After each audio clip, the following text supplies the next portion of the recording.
Ok, pessoal, namastê, muito bom dia a todos. Sejam sempre bem-vindos aqui em nosso espaço, né? Caminho da Luz, aqui em São Tomé das Letras, essa manhã maravilhosa de domingo, né?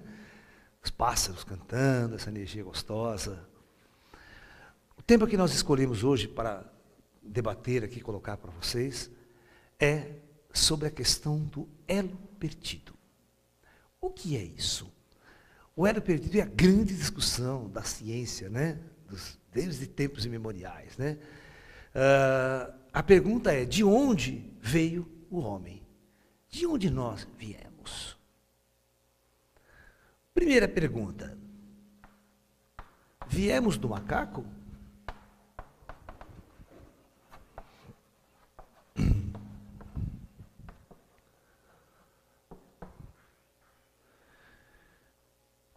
Viemos do macaco?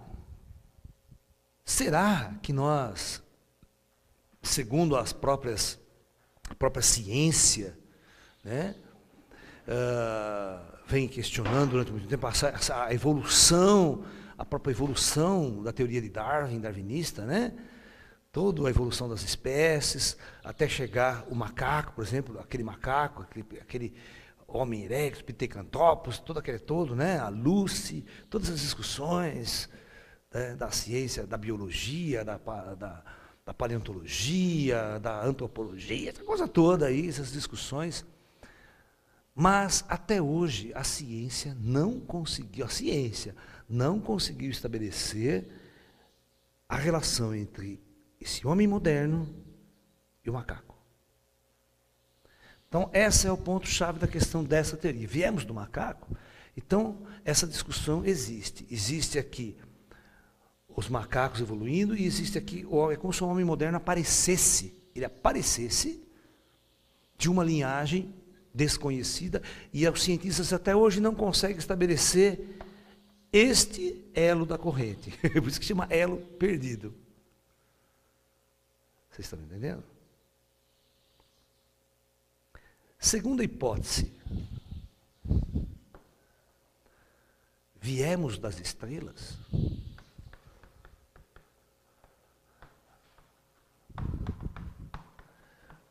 Viemos das estrelas implantado por uma raça superior?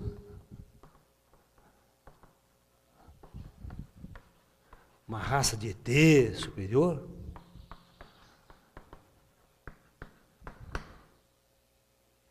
Né?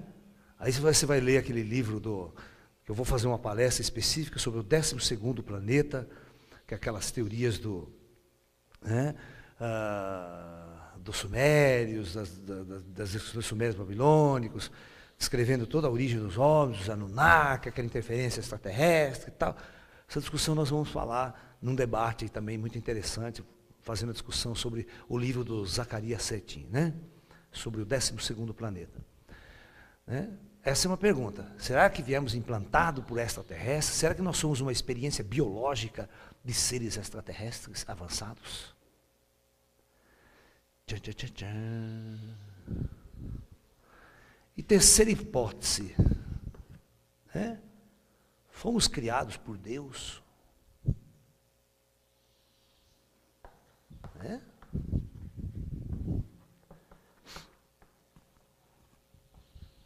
Fomos criados por um certo Deus, por um ser espiritual superior, uma transcendência? Então nós vamos debater cada um desses temas e vamos tentar colocar essas ideias. E a minha posição é colocar as ideias, não é impor verdades. É colocar ideias. Cada um de vocês vai continuar as suas pesquisas, vai continuar as suas buscas e chegar à conclusão de qual é a melhor tese, qual que é o melhor dado para que você possa, né, realmente tirar suas próprias conclusões. Muito bem, vamos começar discutindo a primeira tese. Né? De onde nós viemos? Né? Viemos do macaco? Então, a grande discussão é exatamente essa. Tá? A biologia, até hoje, né, você começa a encontrar fósseis. aqueles de 1 milhão de anos atrás, sabe? O Pithecanthropus erectus, Homo erectus, aquela coisa toda que os caras batizam. Mas, na verdade, ele é um macacão ainda, peludo, crânio de um macaco, não tem nada a ver com o homem moderno. Certo? Segundo algumas pesquisas, o homem moderno, ele aparece no máximo há 40, 50 mil anos atrás. Alguns registram fósseis 100 mil anos, tal, mas que era esse... Mas não é muito parecido com esse homem ainda. Então, esse homem moderno é como se ele fosse colocado pronto aqui. E eles não conseguem estabelecer uma ligação, né, entre o homem. Inclusive, agora, na era moderna, com a pesquisa do genoma, com a pesquisa de DNA, tentando fazer como é que esse DNA humano saiu da África, por exemplo, espalhou-se pelo mundo inteiro, que a origem do homem seria na África, aquela coisa toda. Mas isso é uma grande discussão que ainda não se chegou a nenhuma... Existem prós, existem contras, existe uma discussão muito forte. Ou seja, a verdade é, o elo perdido não foi encontrado ainda. Possivelmente ele não exista. E por que ele não existe? Porque a evolução tem que ser acompanhada por uma outra diretriz, por uma outra visão de mundo, que é a visão espiritualista, que é a visão de uma vida após a morte, que é uma vida espiritual, uma transcendência, que é o que nós vamos tentar colocar aqui, para tentar colocar essas 3 teses para vocês e vocês. Nesta visão da ciência, tudo acontece por acaso. Toda a evolução humana, a vida acontece na Terra por acaso, né? Os átomos se envolvem lá criando moléculas orgânicas há 4 bilhões de anos atrás e começam a se juntar e vai formando a evolução das espécies. Passando por dinossauros, répteis gigantes, aves, toda essa espécie, essa grande jornada de espécie que existe por aí. Então, realmente, não dá para acreditar que tudo isso aconteceu por acaso da natureza. Tá? Muito bem. Mas não é essa discussão atual. Então nós vamos discutir o homem mesmo, o homem, esse ser inteligente, esse ser que pensa, que age, que é o único na face da Terra, que tem esse tipo de manifestação em relação a todo o sistema biológico que existe nessa face desse planeta. O homem parece ser um estranho neste local. Ele é muito diferente de qualquer espécie animal ou vegetal que exista na superfície desse planeta. Tá? Muito bem.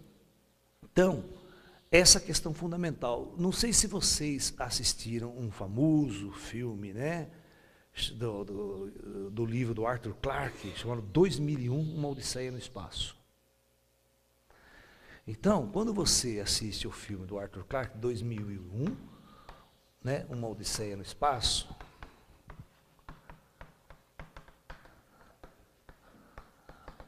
este filme, ele começa na Terra pré-histórica, com os macacos.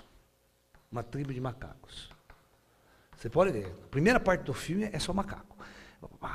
Aqueles macacos, tudo pulando, nem macaco mesmo, certo? Não tem nada de humano na história. De repente, no filme vai aparecer lá um negócio completamente esquisito, um monolito. Aparece um monolito, vibrando um som estranho, um zumbido. E os macacos, quando veem aquele monolito, ficam doidos, fica tudo em volta, correndo, e fica tentando saber o que é, com medo de chegar perto, até que um do macaco mete a mão no monolito. Quando ele faz isso, acontece uma coisa estranha. Não se explica no filme, porque no filme não fala, a primeira parte do filme não tem diálogo, né? É só macaco, certo? É tudo simbólico. Aí passa um tempo, esquece o monolito, de repente, esses macacos vão para uma briga de 2 tribos de macaco. 2 tribos de macaco, certo? De repente, um dos macacos pega um osso, levanta o osso e sai dando porrada em tudo quanto é outro macaco inimigo. Certo? Dando porrada, e ele percebe que quando ele dá uma porrada com o osso, cai, né, cai arrebentado, com a cabeça toda arrebentada, e ele fica doido com aquele osso. Ele, né, pela primeira vez está usando um instrumento uma ferramenta. Certo? Isso nenhum animal faz isso. Né? Então é usando a inteligência, então ele levanta esse osso aqui, né? E fica. Depois que ele venceu a batalha, aí ele joga o osso para o alto. Não sei se vocês lembram a cena.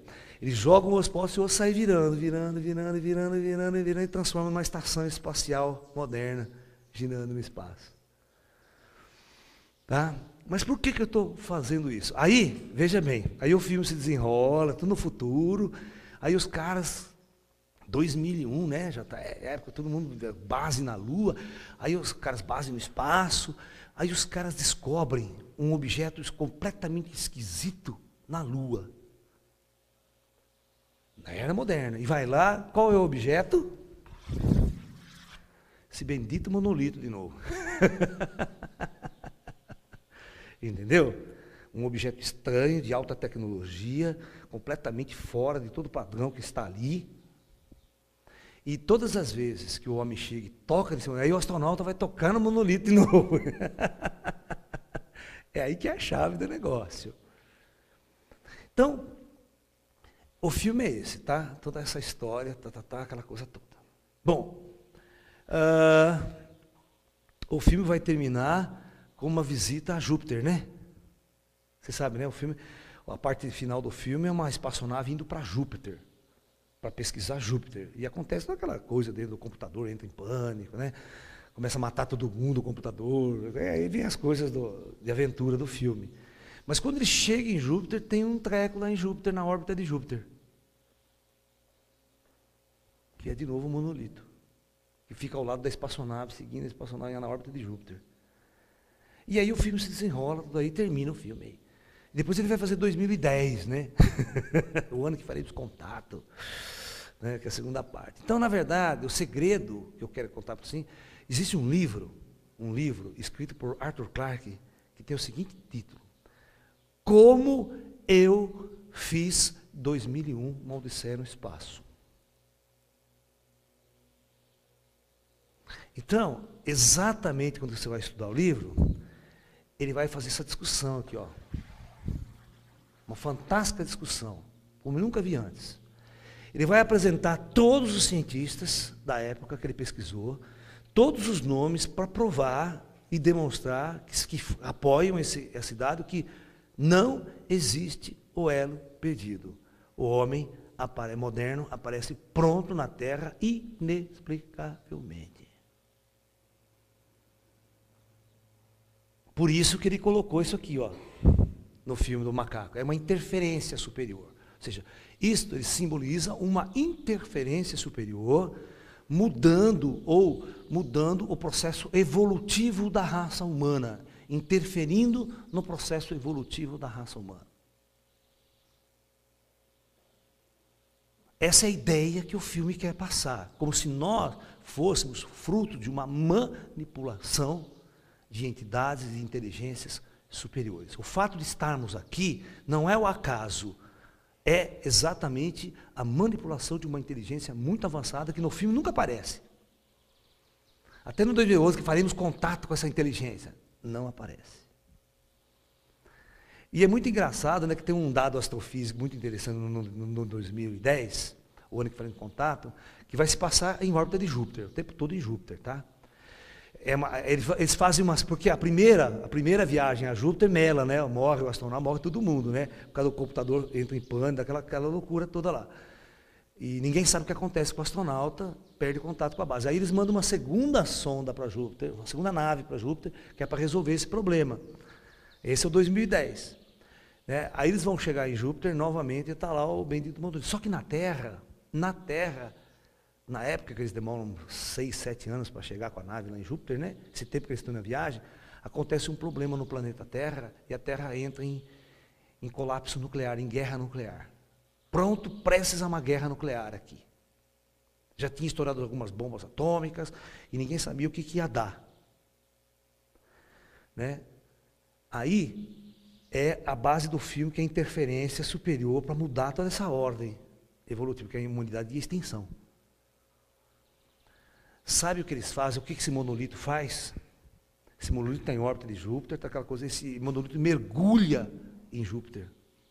E quando esse monolito mergulha em Júpiter, Júpiter explode e acende como uma estrela. Porque todo mundo sabe que Júpiter é uma estrela que não deu certo na astrofísica. Ele só não tem massa suficientemente para acender como o nosso Sol, mas aí o sistema seria binário. Mas os ETs dão um jeito, nesse caso aí, jogam uma tecnologia superior e Júpiter explode como um segundo Sol. E aqui na Terra, todo mundo vê aquela luz, aquela coisa explodir no céu. E a guerra acaba porque todo mundo começa a pensar em Deus, pensar no divino, aquela coisa, aquele sinal muito poderoso interferindo na história da humanidade, e eles conseguem controlar a guerra. O filme termina assim que não há mais guerra, porque todo mundo se ajoelha para ver a luz do novo sol.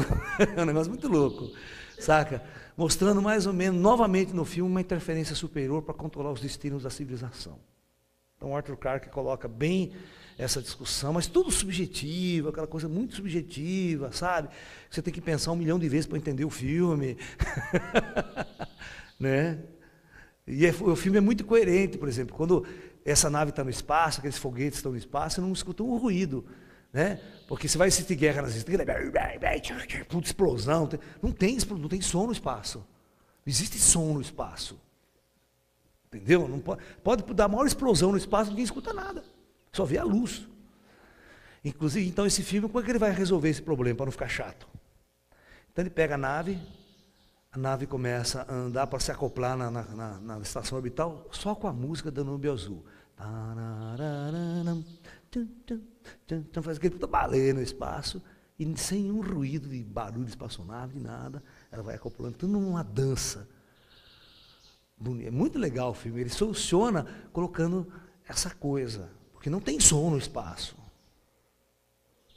Ele pode acionar o retrofoguete da nave, ela não faz um ruído.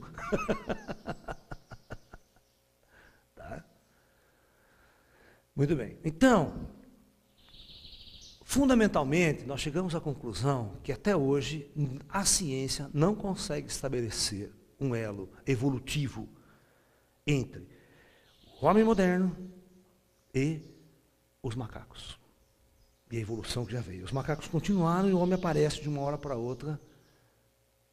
Inclusive, os caras que fazem as escavações arqueológicas, realmente é um negócio muito inexplicável. Eles começam numa certa, aquele nível, assim, aquele nível de profundidade. O cara, bom, aqui o homem está, aqui está uma certa época, essa profundidade da camada é tantos milhares de anos, tantos mil anos atrás. Aí, de uma hora para outra, começa a aparecer o homem moderno. É ossada de homem moderno e ninguém sabe de onde veio. Não tem uma ligação evolutiva certinha com o macaco. Você tem esse macaco, vai dando esse ossado, depois vai evoluindo para esse. Você tem toda aquela ossada certinha para estabelecer uma ligação. E ter certeza, não, o homem evoluiu por essa linhagem. Não, ele aparece pronto. Por isso que até hoje, com toda a ciência moderna, com todos os estudos avançados, esse elo não foi encontrado. Se ele não foi encontrado, tem duas suposições aí. Ou ainda nós não conseguimos detectar essas questões, esse fóssil, ou realmente ele não existe. Então, são duas hipóteses. Ok? Então, muito bem. Eu vou partir da hipótese, devido à minha visão espiritual, porque esta visão da ciência, a ciência tem uma visão de que não existe absolutamente nada espiritual. Não existe nada acontecendo após a morte. Só existe uma realidade no universo, essa. Perfeito? Não existem outras dimensões, não existe vida em dimensões, cidade nosso lar não existe, tá, sabe? Então, a ciência segue este conceito. Né? Muito bem. E a velha história, né? Viemos de Adão e Eva. Quem foi Adão e Eva? E você nunca pode falar ao contrário, né? Eva e Adão. Não dá certo.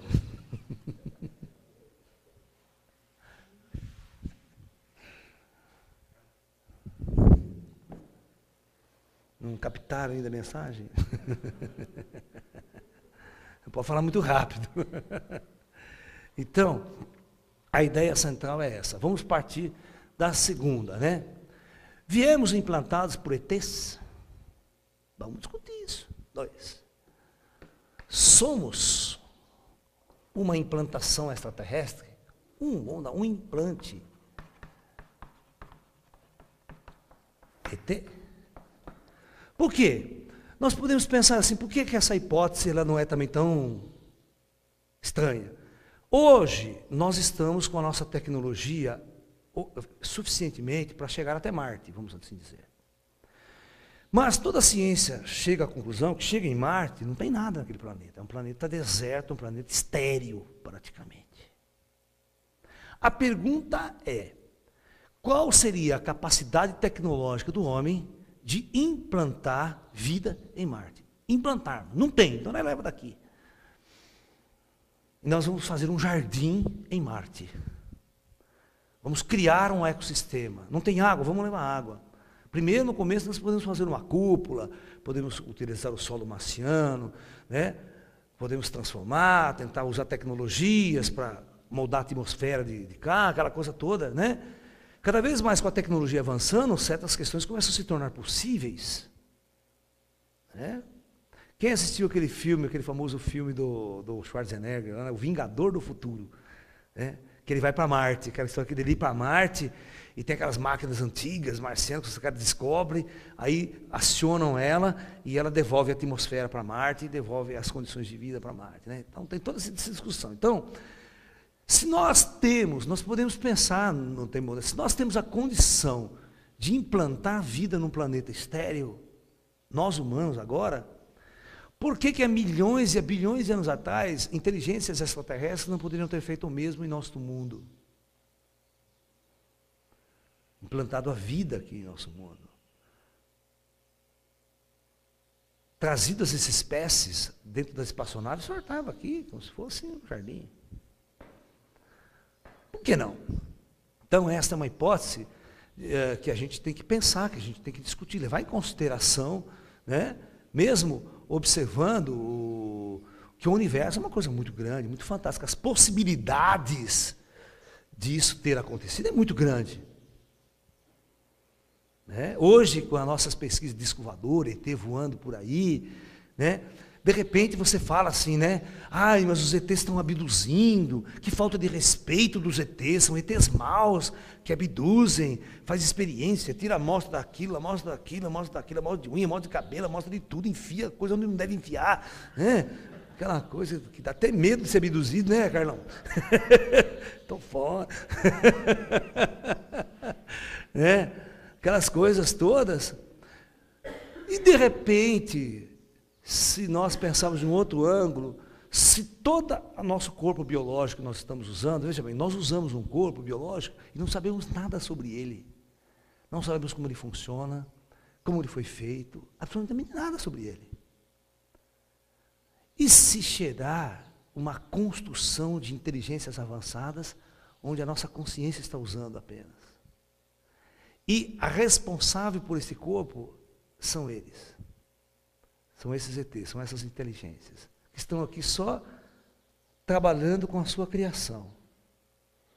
Fazendo manutenção, fazendo as próprias... Eles não são alienígenas que venham aqui invadir a Terra, comer criancinha. Mas eles são os responsáveis por nossa existência. Pois os caras que implantaram o corpo humano e essa genética humana aqui, estão apenas cuidando, fazendo manutenção de rotina.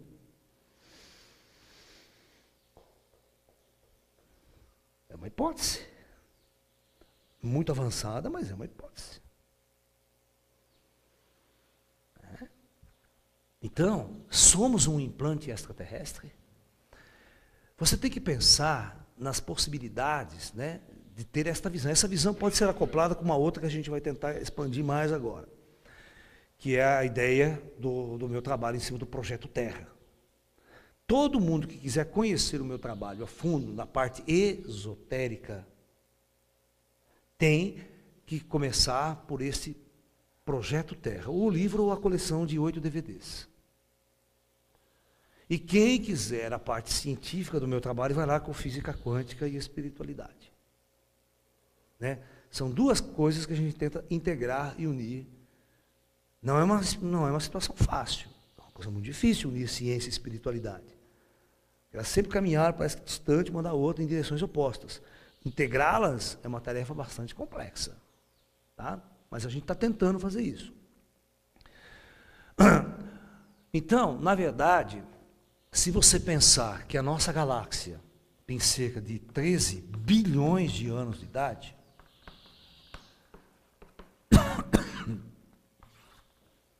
né? Se você...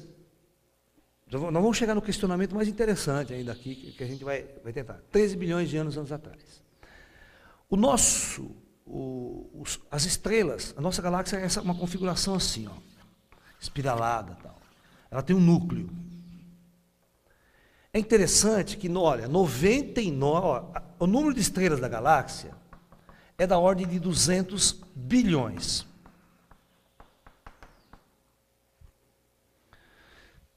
Existem dois tipos de estrelas na galáxia, chamada população 1 e a população 2. Então, a POP 1 e a POP 2. A POP 1 se localiza no núcleo, na região do núcleo, não no núcleo, na região do núcleo. E a POP 2 está nos braços espirais da galáxia. Está nos braços da galáxia, distante do núcleo. Qual é a diferença dessas duas estrelas, dessas duas classes de estrelas? A diferença é a seguinte. As do núcleo de população 1 são muito velhas, são as mais velhas da galáxia. Pode chegar a ter até 10 bilhões de anos. Dependendo da evolução estelar, dependendo do tempo de vida de uma estrela, a estrela pode durar 5, 10, 15 bilhões de anos de idade, dependendo da situação dela, da massa inicial, essa coisa toda. A nossa estrela, por exemplo, a estimativa dos astrofísicos é que ela dure 10 bilhões de anos. Muito bem. E a população 2 são estrelas muito jovens. Por exemplo, as Pleiades, por exemplo, que estão aí brilhando no céu, têm na faixa de 100 milhões de anos de idade. São crianças. As Pleiades. O nosso Sol, que faz parte da população 2, que está nos braços espirais a 30 mil anos de luz do núcleo, né? O nosso Sol tem uma idade, segundo os cientistas, de 4,5 bilhões de anos. Olha, em relação às estrelas do núcleo, é jovem. Agora eu vou dar um número que vai assustar vocês. 99% das estrelas da galáxia se localizam no núcleo.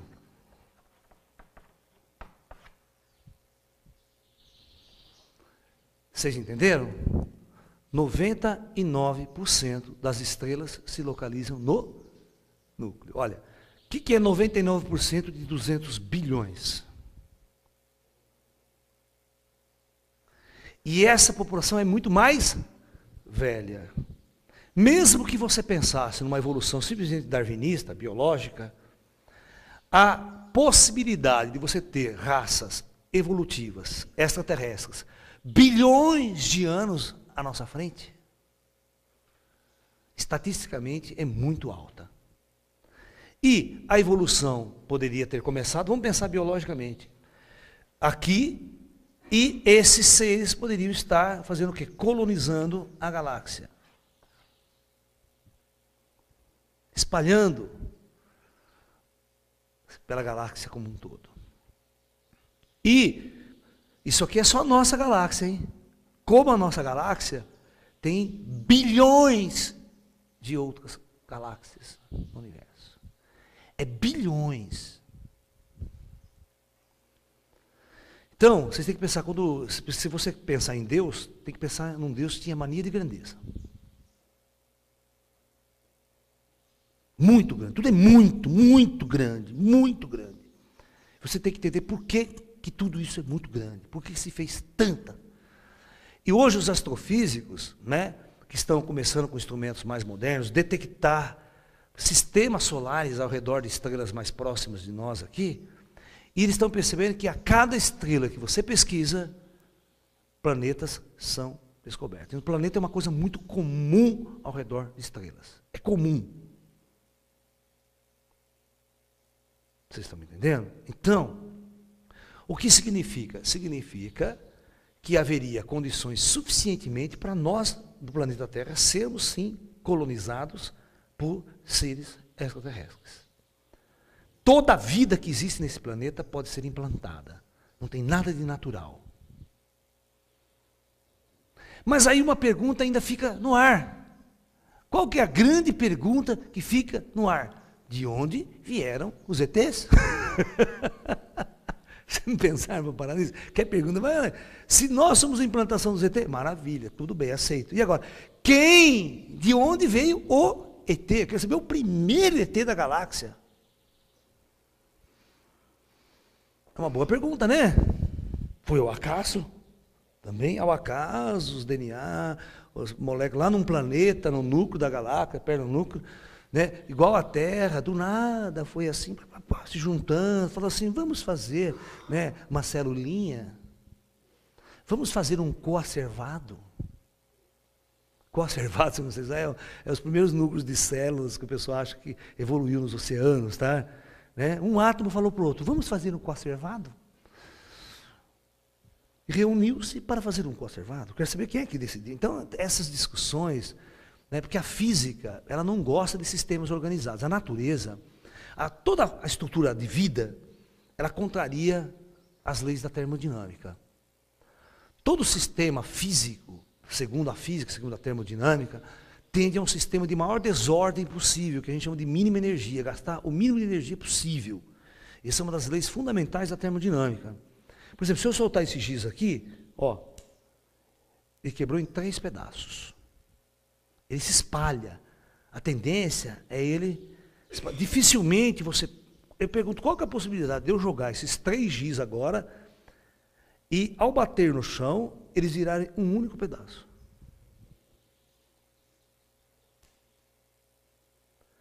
Porque para organizar as moléculas... Então é como se eu jogasse um monte de moléculas e perguntasse para vocês qual que é a possibilidade dessas moléculas se juntarem para formar um organismo organizado. É a mesma possibilidade de eu jogar esses 3 pedaços de giz, eles voltarem a ser um giz novamente. Ou eu pegar um copo, soltar e milhões de cacos, ele se espalha. Qual a possibilidade de eu pegar esses cacos, jogar para o ar, ele cair e virar? Mesmo demorando, se eu deixar esses cacos aqui, por 1 milhão de anos jogado, pergunto, qual a chance desses cacos se juntarem e formar um copo de novo? Organizado, uma estrutura para você botar água e beber. Então, matematicamente, estatisticamente, é uma coisa que sobe ao infinito. A simplicidade é 0. Praticamente tende a 0. Isso nunca vai acontecer. Então, como é que você pode explicar que um monte de átomos resolvem criar sistemas altamente organizados e para se manter organizado tem que gastar energia? A física não gosta de gastar energia, gosta de ficar no sistema de mínima energia. Porque você um sistema organizado, você tem que comer. Todos os dias você tem que comer para manter o sistema organizado. Se você parar de comer, você morre. O que é morre? Você se deita lá, tudo vai à podridão, né? As células se esfarelam, tudo, e o cadáverzão vira decomposto. Porque o sistema não está mais organizado. Entendeu? Então, a discussão é essa. Como que esse sistema contraria as leis da termodinâmica? Isso cheira o quê? Cheira manipulação de inteligências. Ela manipula a coisa de tal forma para que o sistema se mantenha organizado. A vida não poderia acontecer sem a interferência de uma inteligência. Então vamos lá, o que corre mais modernamente aí nas discussões da física quântica e a espiritualidade. Amit Goswami, que é um dos papas aí desse movimento da nova física, da física quântica e espiritual, tem vários livros escritos, inclusive um último livro dele publicado no Brasil é esse aqui, ó. Então vou colocar Amit, né? Se vocês quiserem procurar, né? Ele é um físico, quem não conhece, ele é um físico de origem indiana, mas trabalhou nos Estados Unidos a vida toda, praticamente, né, nas universidades americanas, um físico quântico, tal, essa coisa toda. Então ele foi um dos grandes que resolveu fazer essas grandes discussão e fazer essa ponte entre ciência e espiritualidade. Tá? Ok? Então, ele tem um livro chamado O Universo, presta bem atenção, Autoconsciente.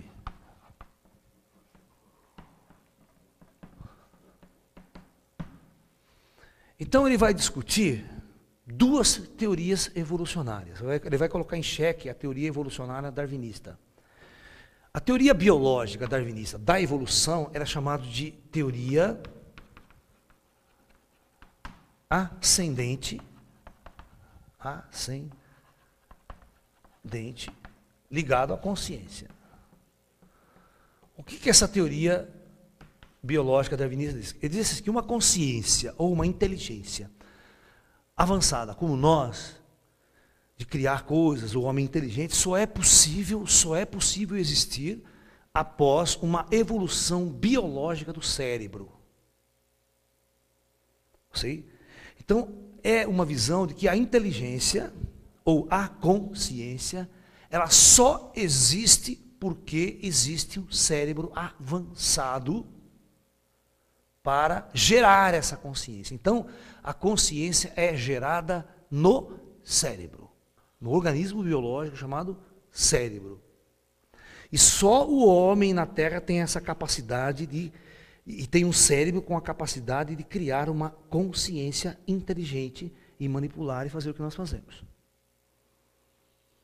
Ok? Muito bem. Mas isso tudo depois de milhões de anos de evolução natural. Então a consciência só existe dentro do cérebro. Então, para esses indivíduos, se o cérebro morre, a consciência também morre. Ela deixa de existir. Ela só tem realidade dentro do cérebro, como fruto de uma evolução cerebral. E esses físicos modernos, agora Amit Goswami, ele vai defender essa tese ao contrário, que eles chamam de teoria descendente.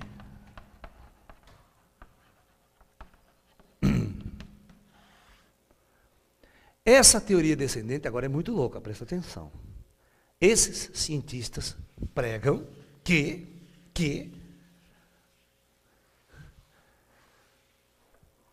essa consciência,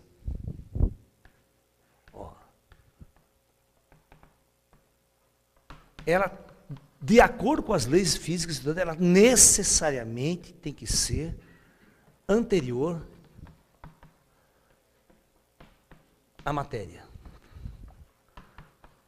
Ou, melhor dizendo, para esclarecer para vocês, anterior ao cérebro. Logo, ela não depende do cérebro para existir.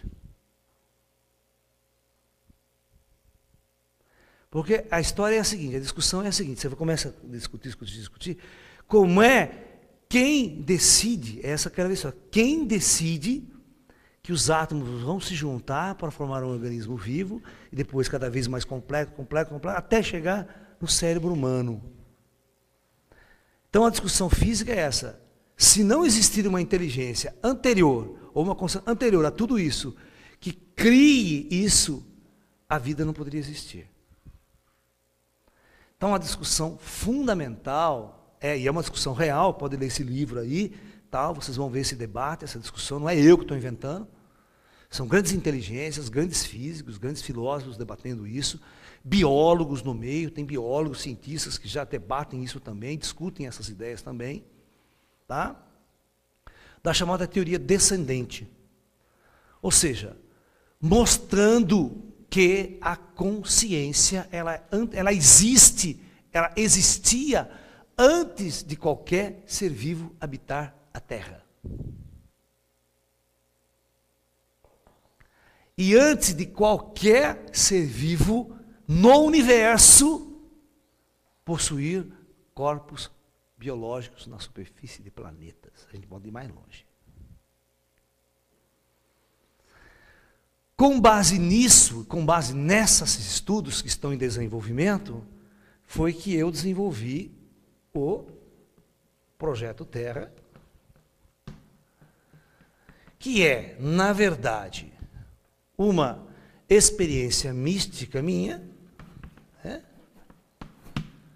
Mediúnica, vamos assim dizer, onde, através da minha sensitividade como médium, né, eu entro em contato com essas inteligências espirituais, com o plano espiritual, e recebo as informações e tento construir a história do homem na Terra, de toda a humanidade na Terra.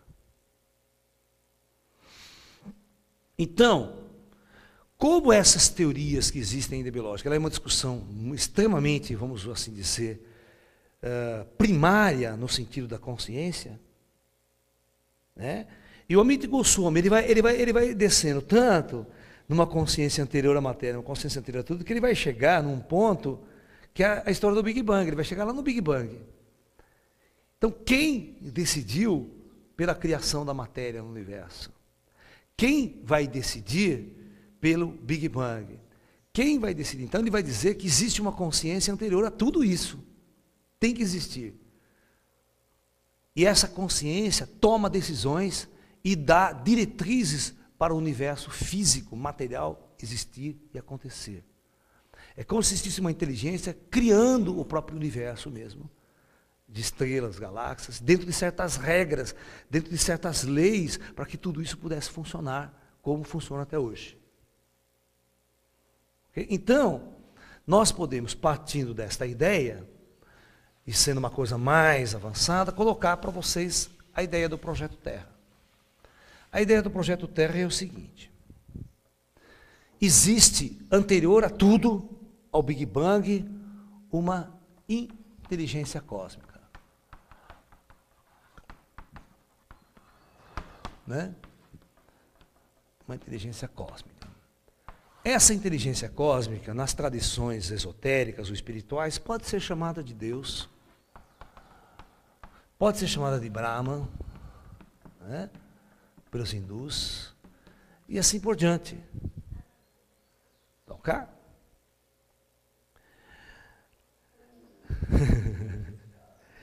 E o que nós podemos entender é que anterior a tudo isso existia uma grande inteligência. E essa grande inteligência é que vai tomar as decisões primárias de realizar e criar um universo. Por isso que o Amit Goswami colocou no título do livro dele, Universo Autoconsciente. Tudo que existe no universo, por trás existe uma consciência. Essa é a grande discussão. Entendeu? Então, a partir de então, essa inteligência, segundo, né, as tradições esotéricas, você pode imaginar que essa consciência, você cria um modelo, que não dá para criar modelos, é que a nossa mente só raciocina em termos de modelos geométricos, matemáticos, para a gente poder raciocinar. É como o nosso cérebro funciona, nossa mente funciona agora. Então a gente imagina que existia essa energia primordial, autoconsciente, e ela toma decisões a partir da sua própria substância. Ela gera prótons, elétrons e nêutrons, e em várias dimensões quânticas. Ela cria universos cada vez mais densos na sua densidade. E a consciência se manifesta nesses universos cada vez mais densos. E quanto mais a consciência se manifesta, mais ela subdivide-se. Ela subdivide-se para manifestar. Você tem que pensar que esta consciência criou bilhões de galáxias.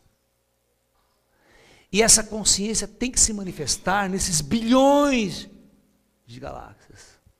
O que sou eu, Laércio? O que é você nesse universo? É uma manifestação dessa consciência. Por isso que os antigos falam, vós sois deuses. Conheça a ti mesmo e você vai conhecer a Deus. Você é uma manifestação de Deus na terra. Mas só que o cachorro também é. Só que o gato, o passarinho, todos são manifestação do mesmo Deus de forma diferente. Não é que você é mais avançado ou melhor do que um inseto, do que um cachorro. Você não é.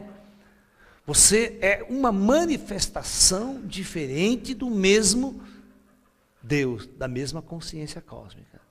Então, esta é a visão de que tudo que existe vem de cima para baixo. Né, filho?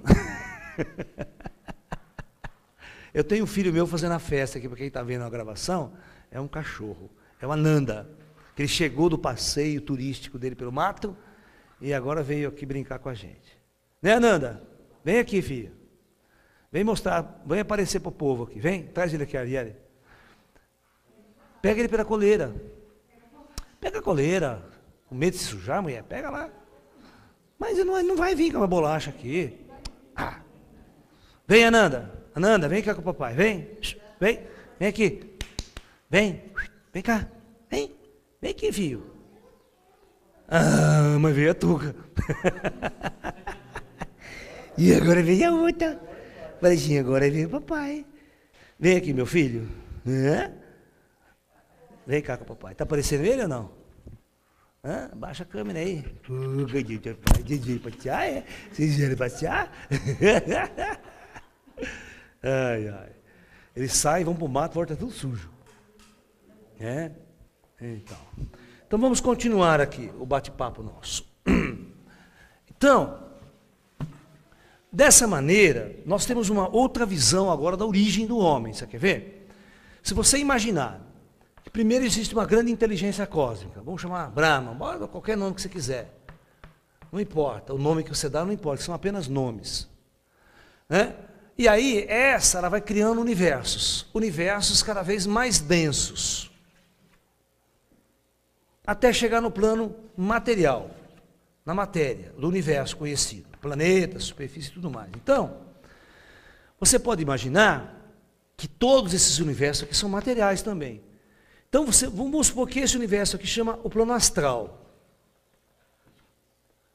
Por isso que você pode imaginar que o universo foi populado, ele começou a criar uma sociedade nesses universos. O último universo a ser populado por inteligência ou por formas de vida é o universo físico, material, superfície de mundos e planetas. Então, por isso que você vê esta ideia do projeto Terra, de você ter cidades astrais, grandes cidades astrais, controlando a descida da Terra. Então, vamos chegar na Terra agora. Essa é uma questão geral, uma visão geral de manifestação do universo. Então, você pode imaginar o projeto Terra como sendo um no meio da galáxia para popular a superfície da Terra. Então, você tem a superfície da Terra, do planeta Terra, e você tem as dimensões espirituais. E você tem umbral, vamos chamar de umbral, que o pessoal chama, penumbral, plano da luz e ascensionados. Então você tem umbral, penumbral, o plano da luz e os ascensionados. E aqui em cima um plano de comando do projeto Terra. Então como é que funciona? Aonde está a cidade Nosso Lar que vocês assistiram o filme? Então Nosso Lar está aqui. Aonde está todo aquele povo perdido, confuso, que não sabe nem o que aconteceu da vida depois da morte? Está aqui. E onde está aquelas almas mais lúcidas, mais conscientes, que já encarnaram muitas vezes, já estão voltando para a consciência cósmica da sua origem? Estão aqui. E aqueles seres que já viveram 20, 30 encarnação na Terra e não precisa mais reencarnar, já evoluiu, já ascensionou. Está todo mundo aqui.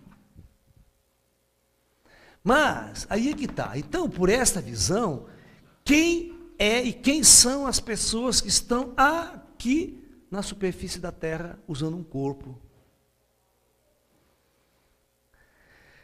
Aí que está. Este corpo biológico aqui, ele foi criado por esses caras, por esses engenheiros genéticos aqui, por esses comandos, esses caras que estão numa dimensão superior, com uma consciência de física, de biologia do universo inimaginável. Eles são os verdadeiros engenheiros siderais. Esses engenheiros manipulam a genética e a vida na superfície dos mundos. Preparam corpos especificamente para essas consciências que estão nessa dimensão viverem uma experiência na superfície densa da matéria. Então essa é a visão esotérica mais profunda. Se você tem essa visão, o elo perdido se resolve de uma maneira completamente diferente. Só que a ciência, ela não ainda, os cientistas, universidades, biólogos, tal, estão ainda procurando DNA. O DNA, na verdade, o que é o DNA? O DNA não resolve nada na questão. O DNA é apenas a matriz desse corpo biológico, é como esse corpo biológico está sendo feito. Mas não resolve o problema da consciência. Você está me entendendo?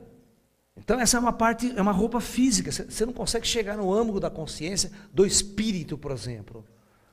Né? Então, como esses nossos amigos Fisuamite, nós, eu também estou tentando, a gente está tentando mostrar que a consciência realmente é anterior à matéria, significa que a consciência ela é aqui, ó, ela existe aqui, fora de um organismo biológico. Ela não precisa de um organismo biológico para existir. O organismo biológico é uma criação da própria consciência para viver uma experiência, mas ele não depende dela para existir no universo. Por isso, na concepção mais avançada, a morte é apenas um abandono desta roupa biológica, mas o ser continua existindo e vivendo a sua natureza espiritual, que é eterna, não tem como destruir ela. Ela é indestrutível do ponto de vista cósmico. Naturalmente, à medida que porque você tem que pensar que essa inteligência, à medida que ela vai descendo, ela vai se subdividindo. Esse tudo aqui se subdivide. Aí é a ideia das mônadas. Então, quando chega nesses planos mais densos, a divisão é tão grande que a nossa centelha divina dentro de nós não temos consciência da ligação com Deus, com Brahma. Nós estamos muito bloqueados, nós somos uma parte muito pequena. Por isso que nós temos que passar pelo processo de retorno. Né? Nós descemos a matéria, viramos mônadas muito pequenas. Ao ascensionarmos, ao retornarmos, que é essa jornada de retorno, nós vamos adquirindo cada vez mais consciência do que realmente nós somos e por que descemos. Através deste raciocínio, desta visão mais ampla, a questão do elo perdido se resolve de uma forma completamente diferente do que os biólogos poderiam imaginar. Mas para isso, nós temos que convencer todos os cientistas de que a teoria descendente é a mais aceita, é mais real do que a teoria evolucionária darwinista. Que tudo acontece por mutação, mutação é um acaso, as mutações ocorrem por acaso. Não é? E se nós pensarmos que toda a vida na Terra, qualquer mutaçãozinha que acontece aqui, de um ser vivo, de mudança, ela é manipulada por essas inteligências. É uma mutação induzida para haver o controle das espécies na Terra. Aí você mata a charada de todas aquelas dúvidas darwinistas, né? Entendeu? Tem uma situação geográfica aqui que muda o clima, né? Muda tudo, começa a nevar, e só coelhos brancos iriam sobreviver, né? Então o cara lá de cima vem, então vamos fabricar coelho branco. O engenheiro genético lá de cima fala, mudou o ecossistema, então temos que fazer mudanças para que aquela espécie possa permanecer. Mas essa não é o acaso. Essa mutação ela é provocada e dirigida por inteligências que operam de fora. Okay? Por isso, a vida de cada animal, de cada cachorro que está andando aqui, tem uma razão de ser, uma razão de existir e um porquê que está ali. Porque os animais têm espírito e têm consciência como a gente. E essa consciência existe fora da matéria também. Cachorro também faz projeção astral e cachorro também vive depois da morte. Entendeu? Então, por isso a gente tem que ter uma visão diferente dos animais. Eles são a gente, eles são extensão de nós mesmos. Cada coisa que existe no universo é uma extensão de nós mesmos. E isso já é uma coisa muito antiga, essa visão, né? Por isso que a palavra se chama universo. Ó, vê a etimologia da palavra universo. É a unidade que se fez verso. É a unidade que se dividiu. Né? Essas teorias antigas de um Brahman, de um Deus, de uma energia manifesta, a gente começa a avançar, a teoria de campo de Einstein é praticamente isso. Einstein cria uma teoria. A única coisa que Einstein não fez é introduzir a consciência no campo. Mas isso eu fiz. Isso nós físicos que estamos nessa linha estamos fazendo. Estamos introduzindo a consciência como parte integrante das teorias físicas. Porque se você não fizer isso, você ia ter sua teoria, não tem sentido nenhum, do meu ponto de vista. Não adianta você fazer qualquer modelo teórico se você esquecer a consciência. Não vai funcionar. Porque ela depende, nós estamos vendo que a consciência ela é parte integrante para tudo acontecer. Agora, os físicos não. Os astrofísicos modernos, os cosmólogos modernos, ficam procurando partícula, vai no reator procurar partícula, sabe, divide o átomo 500 mil vezes para achar a partícula fundamental, e não vai achar nunca, porque não é por aí que a coisa funciona. Existe uma coisa mais importante que eles nunca tentaram buscar, que é a consciência por trás de tudo isso. Mas tem alguns físicos, como a MIT, um grupo de físicos, nós estamos tentando fazer exatamente o contrário. Nós estamos indo, essa física, por isso que é difícil conversar. Porque essa física que está aí, lá nos reatores de partículas, lá no CERN, aquela coisa toda, na Suíça, o colisor de Hadron, aquela coisa toda, eles estão indo nessa direção. E nós estamos indo para cá, numa direção inversa desses caras. Por isso que é difícil conversar. Nós estamos indo por esse lado aqui, ó. Nós estamos tentando buscar uma explicação para tudo que existe através desse caminho. E eles estão indo para aquele outro caminho. Ou seja, o nosso caminho é ao contrário. Nós estamos nos voltando para dentro. É bem as premissas antigas dos grandes mestres.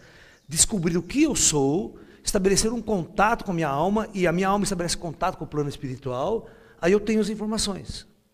Esses caras não, estão saindo dele mesmo, indo cada vez mais longe, cada vez mais distante, estudando galáxias cada vez mais distantes, e os físicos quânticos cada vez mais longe dele, indo para o micro da matéria, e tentando buscar respostas. Fica difícil, porque a consciência fica distante. Você não acha a consciência você indo lá fora. Então, essa é a grande divisão filosófica do ser humano, é o paradigma da ciência. Você vê? Por exemplo, nós esotéricos temos uma máxima: a verdade está dentro de nós. Ok? Mas a verdade da ciência é aquela do arquivo X. A verdade está lá fora. Nunca assistiu o arquivo X? O arquivo X começa com aquela... A verdade está lá fora. Então eu pergunto, aí a ciência, né? Nós estamos indo para dentro para achar a consciência, para ter um contato com essa consciência cósmica. E esse pessoal da ciência está indo para fora, usando a máxima do arquivo X. Eu vou descobrir a verdade lá fora, longe de mim. Por isso que você vê cientistas neuróticos, doentes mentais, a vida sexual dele é uma merda, a vida afetiva dele é uma merda, toda a vida dele é uma merda, mas inteligentíssimo pra caramba, estudando átomos, núcleos, atômicos, fazendo teorias fantásticas. Você está me entendendo? Porque ele está distante dele, ele não faz um trabalho terapêutico consigo mesmo, uma volta, uma recobrar. Então, a ciência é muito assim. O cientista é um cara fora da sociedade, fora do mundo, ele fica desengajado, é complicado isso. Quem convive no meio desses intelectuais, você sabe como é que funciona a coisa. Você está entendendo? Você não tem o equilíbrio na sua vida emocional, afetiva, espiritual, essa coisa toda. É complicado. Nós estamos num mundo em guerra. Aí o que acontece? Aí essa ciência que vai para fora, como é uma ciência que não admite a consciência, não admite o espírito, não admite vida após a morte, nada disso, ela se torna totalmente conivente com as guerras, com o mundo material. Fabrica armas, é uma ciência que fabrica armas, uma ciência que serve aos políticos, serve a interesses militares. Você está entendendo? Porque a única coisa interessante é o dinheiro que isso dá, a grana que isso dá. Em contrapartida, o pessoal que vai para esse lado começa a encontrar uma parte mais nobre do homem, do ser humano, que é a sua alma, que é o seu espírito, que é a sua autoconsciência. Então isso é muito importante. Então é isso que eu quero deixar para vocês, esse raciocínio. Eu quero que vocês aprendam a questionar a ciência. A ciência não tem todas as respostas. E não vai ter todas as respostas. por esse processo que ela está caminhando. Olha, eu já estou no meio da ciência há muito tempo. A gente sabe que só existiram 2 revoluções da ciência até então. A primeira foi a revolução do Renascimento, provocada pela Revolução Industrial e provocada por Isaac Newton e aqueles pensadores da época, Galileu, Newton. Você faz uma soma daqueles pensadores. Eles criaram uma grande revolução, a Revolução Cartesiana, essa coisa toda. Criando o plano cartesiano, criando a aritmética cartesiana, criando a geometria cartesiana, certo? A primeira revolução foi lá nos gregos antigos, né? Na geometria grega, aquela coisa toda. Os pensadores gregos criaram uma ferramenta poderosa para investigar o universo. Aí, essa revolução. Só que essa revolução, ela fez o quê? Ela foi uma revolução afastando-se do divino, de Deus. Porque a igreja era uma merda naquela época, né? Não respondia nada para ninguém, então os cientistas fizeram uma rebelião contra a igreja, contra as doutrinas da igreja, e foram buscar a verdade lá fora. E eles começaram a perceber que todas as vezes que eles pesquisavam lá fora, eles aprendiam coisas muito novas, contrariando todos aqueles princípios da igreja. Isso foi um estopim para eles irem para fora de vez, mesmo e negar o Espírito. Então a ciência fez essa jornada para fora. Só que ela está até hoje nessa jornada para fora. Então, geralmente, o que acontece? Quanto mais distante você se encontra de você, menos resposta você vai ter.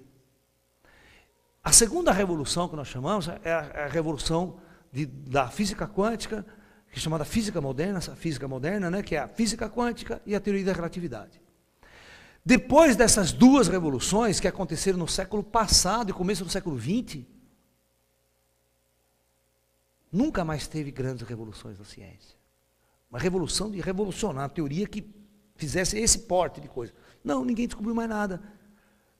Estão discutindo ainda a mesma teoria, estão discutindo os mesmos conceitos, estão tentando fazer coisa nova, mas não resolve, não sai. A matemática está complicada, ou seja, tudo que os caras tentaram fazer até hoje não deu certo. Então eles estão tentando procurar, os físicos tentam achar uma teoria que eles chamam de teoria do tudo. Não é todo, é tudo mesmo. Eles querem encontrar uma explicação, uma teoria que possa explicar tudo que existe no universo. Ok? Então, os matemáticos criam modelos e tentam fazer o colisor de Hadron lá, descobrir essas coisas. Porque é o seguinte, você cria uma teoria. Se você não fizer um experimento para demonstrar a sua teoria, ela não serve para nada. Né? Igual o cara, tem uns alunos meus que chegam lá, mas professor, para que serve o logaritmo? Por que serve essa porcaria que eu fico usando conta?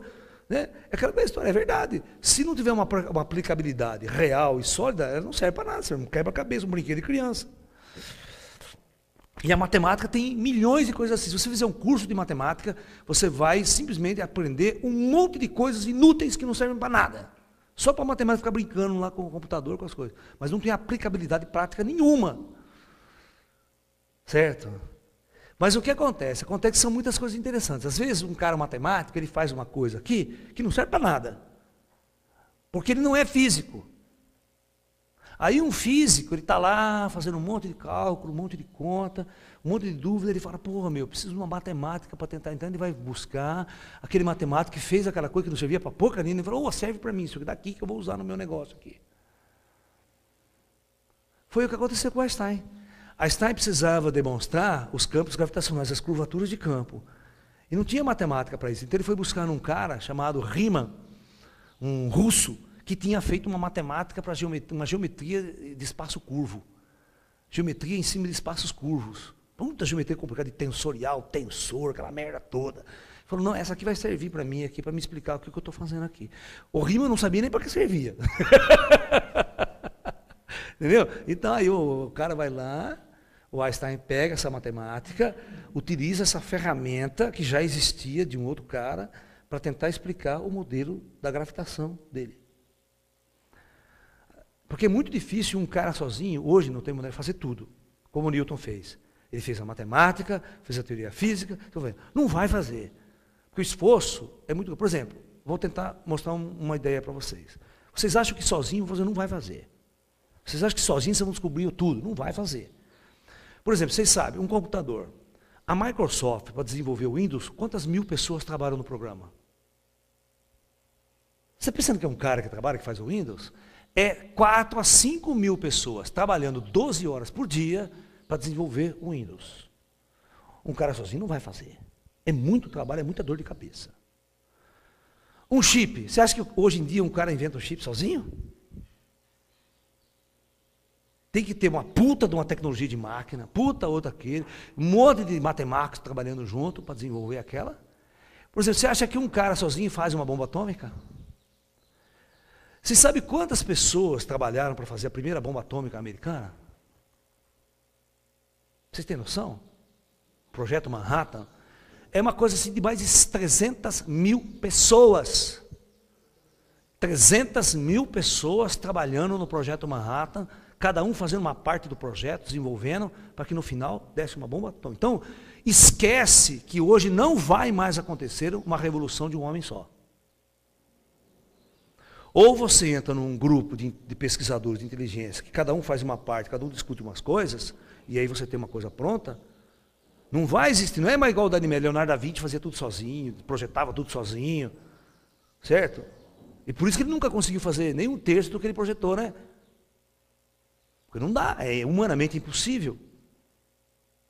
E hoje, qualquer desenvolvimento científico ou tecnológico é resultado de milhares de cabeças pensando, discutindo, debatendo. Não existe mais revolução de um homem só. Então esqueça que eu vou ser o cara que vai descobrir o fim do mundo, a teoria que vai revolucionar o planeta. Não vai fazer isso, porque você não sabe. Você não tem capacidade mais para isso. Por quê? Aquela velha história, eu pensei nisso aqui, professor, eu desenvolvi essa teoria. Legal, mas você tem matemática? Não sei matemática. Se você não sabe matemática, então por que você vai fazer uma teoria? Então preciso encontrar um matemático que resolva o meu problema. Então você não está sozinho. Você tem que buscar ajuda de outro. E você tem que reunir um monte de cara para discutir, tentar entender, ver se encaixa as coisas. Porque é muito difícil. Porque eu quero que vocês entendam. Por que o Newton, com 25 anos, publicou o princípio da matemática? Com 25 anos de idade. E sabe, a teoria da realidade de Einstein, você sabe quantos anos ele tinha? 24 anos. O Einstein publicou a teoria da relatividade com 24 anos de idade. Vocês sabiam disso? Era um moleque. Mas também tem um problema, né? Você entrava na faculdade, primeiro ano de faculdade acabava a física. Primeiro ano de faculdade acabava a física, não tinha mais nada para fazer.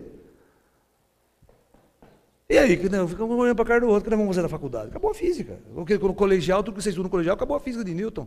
Acabou a física de Newton. Então não tinha o que fazer, tem que descobrir coisa nova, né? Então por isso que eu andei com 20 anos, 22 já estava fazendo coisa nova, porque não tinha mais, a fronteira era ali. A fronteira, com 20 anos você chegava na fronteira do conhecimento humano. Hoje, com 80 anos, você não chega na fronteira do conhecimento humano. De tanta coisa que você tem que aprender. Certo? Hoje o cara entra na faculdade, ele aprende toda a física de Newton, depois tem que fazer a física quântica, depois tem que fazer mestrado, para aprender um pouco mais da física quântica dos avanços. Aí faz doutorado, aí faz pós-doutorado. Até ele chegar na fronteira, ele está com 60 anos.